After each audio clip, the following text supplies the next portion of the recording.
Poppy, you don't know him. I know that, but you don't know him either.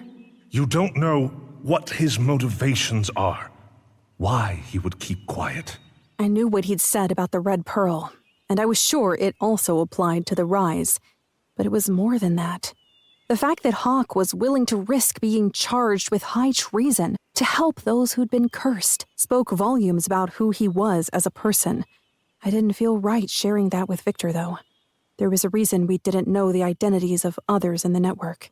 So I went with, he said that if he had, he knew I wouldn't trust him, which would make his job harder.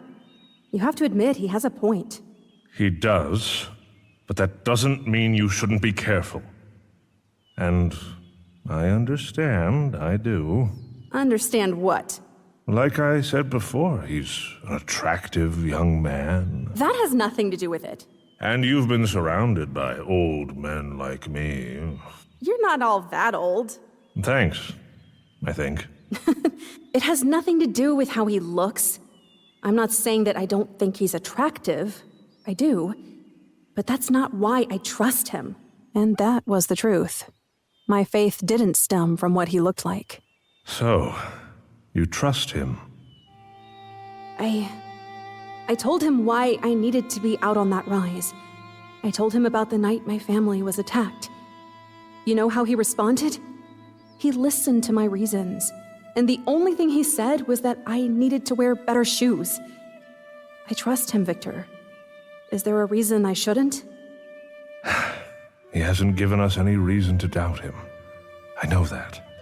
It's just that we don't know him, and you're important to me, Poppy. Not because you're the maiden, but because you're you. A knot of emotion formed in my chest and fought its way up my throat. I didn't give him a chance to realize what I was doing. I launched myself at him, wrapping my arms around his waist and hugging him tightly. Thank you. Victor was as stiff as a guard on the rise for the very first time. But then he put his hands on my back and patted me. I grinned. I'll never replace your father, nor would I ever try to, but you're like a daughter to me. I hugged him tighter. He patted me again. I worry about you. Partly because it's my job, but mostly because it's you. You are important to me too. Even though you think my punches are weak. Your punches are weak when you're not doing them correctly.